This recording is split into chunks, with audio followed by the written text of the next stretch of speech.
Hello, I'm here today to describe the Krebs cycle and the electron transport chain and the ATP synthesis and glycolysis.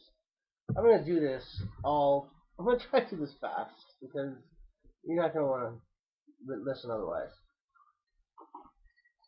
Okay, here we go. We're going to start with glycolysis. Boom, you got something called glucose. Glucose has, let me check the textbook. 1, 2, 3, 4, 5, 6 carbons. Okay, glucose has 6 carbons. I fucked this up in an earlier video, and anyway, 6 carbons. Fucks around glucose. Bunch of proteins, about 10 of them interfere with it, and turn it into something called pyruvate, which has, let's check the next one, 3 carbons. Now, pyruvate has 3 carbons, and I don't know, some oxygen, hydrogen, a bunch of fucking shit on it. But I'm not even gonna get into it because I don't want to. All right, glycolysis, and in that whole process, it happens out in a cell, but not in a mitochondria. A cell is like this, okay? It's like a big round or square or whatever way you want to describe a cell as being.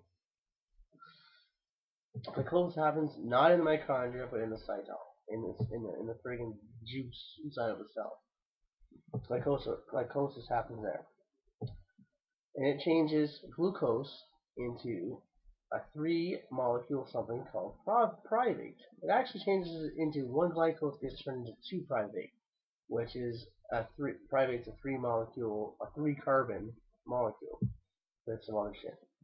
Well, I'm gonna follow one pyruvate now. No, join me in this journey of a pyruvate. Now, a cell, boom, boom, has a nucleus, and if you don't know that, you're a fucking idiot. And if you don't know what a cell is, you're an idiot too. I mean, well, come on, did you go to public school? Anyway, inside of a cell is a mitochondria, which is called the powerhouse of the cell. Isn't that just a beautiful phrase? Shiva would be proud. Anyway, it has 2 layers of mitochondria, which is organelle within a cell. Think of it like a burger, okay? I'm going to try to speed this up. A burger. You got a bun and a burger. On the inside, the burger is the inside of a mitochondria, a whole enclosed area. On the outside to the bun, a whole other enclosed area. So a bubble within a bubble. That's fucking good enough. Alright, pyruvate. There's 2 of them, which are made from glycose. Goes through into the outside layer of mitochondria, which is the bun. There it's oxidized. It loses a carbon and becomes 2-carbon molecule, which is called acetyl-CoA. Why it's called acetyl-CoA? Because that's what the textbook says. From there, it goes through the membrane into the inside of mitochondria, which is the burger. Remember? A bun, a burger, a bun outside, the burger the inside. Alright, for you idiots out there. And when the acetylcholine crosses into the inside, it enters something called the Krebs cycle, where a bunch of shit happens. NADH is created. It's also created in glycose and in the bun when the pyruvate enters. NADH is made. The only thing you need to know is H. NADH. Hydrogen's so friggin' important because it can get released easily and creates energy. Blah blah blah blah. Alright.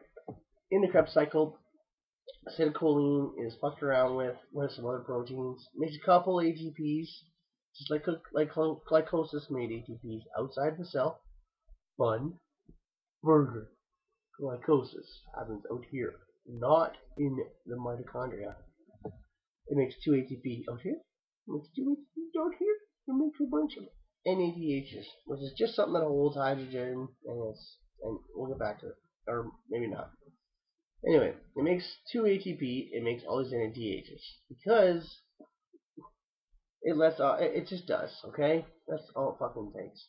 All right, so now I got all these NADHs floating around on the hamburger, in the hamburger part of mitochondria. You get it? Good. I think you do, because you look like smart fuckers. Like my laptop looks smart. Anyway, and now while they're in there floating around, they encounter something called the electron transport chain. Now, this is an amazing, crazy, awesome protein complexes. A bunch of them all lined up on the inside of the burger, like on the outside of the burger, actually, on the tasty, juicy outside. Well, what they do when NADH encounters it, it excites it and lets an electron travel along it, all these proteins. And when each time an electron hits a protein, it pops out a hydrogen into the button. Okay? Now what ends up happening is all these electrons from NADH, the NADH and RADH, which who gives a fuck about it? It doesn't do that much. RDH is just something rad. Fuck rad. It pumps some out too. But it helps pump hydrogen. That's all the NADH and RAD do, really. They don't actually make energy. They just pump hydrogen into the bun. Remember mitochondria? Big hamburger, burger, bun. Outside separated from the burger. This burger and the bun don't go together. Anyway, it pumps hydrogen from the burger to the bun. Now, you gotta imagine, okay? It does that. It pumps all these hydrogen out. NADH, RA, the rad motherfuckers who don't do as much. They're not that rad. They're not that rad. They help pump hydrogen out. So now you got all this hydrogen filled inside the fucking bun. It's just packed in there. And it wants to get, it's just packed in. And it wants to get out because there's too many fucking hydrogens being pumped from fucking the burger to the bun. Well, there's this cool protein called ATP synthesis. ATP is an A, which is a bunch of fucking shit. I don't know what A really means, but T means tri, which actually means tri-P, okay? 3 phosphates. ADP has 2 phosphates. So A, whatever the fuck A is, and D, which is 2 phosphates. Well, you know what? ATP powers everything in our bodies. ATP. And the point of ATP is, for some reason, that third phosphate, and I'm not going to pretend I get it, but that third phosphate, when it's taken off of ADP, it creates energy. And it has something to do with the chemistry, and you know what? This is a biology drunk video, not a chemistry drunk video.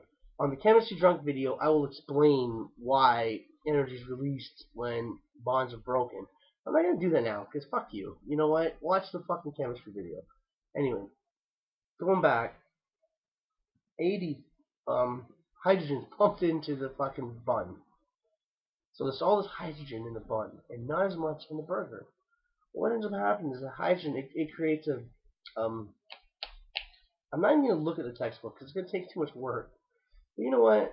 If there's too much of one thing here, it wants to get here into the burger. There's all this hydrogen here. It wants to get out. Well, there's something called ATP synthesis, and it's this crazy machine that will take the hydrogen because it's too packed up here in the bun. It wants to get down here in the burger. It will take it.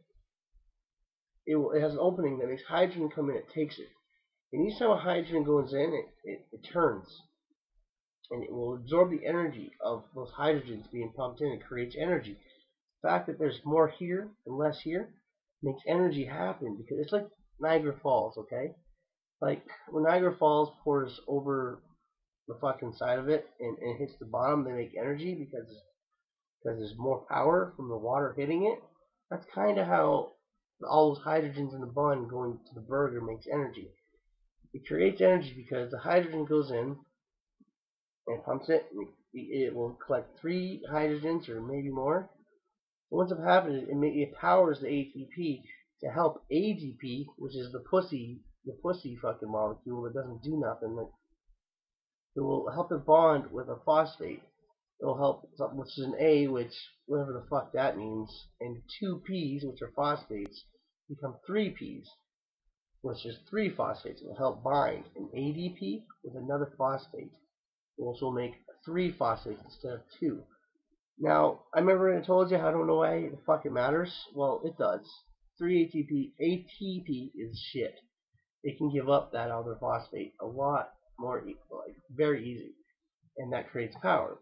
Well, an ATP synthesis helps ADP bind phosphate, and boom, you have ATP, which will make your dick get hard, or make you lift that joint to your lips, or help you run away from the cops after you rob the 7-Eleven. That's about it. And that's it. Good night.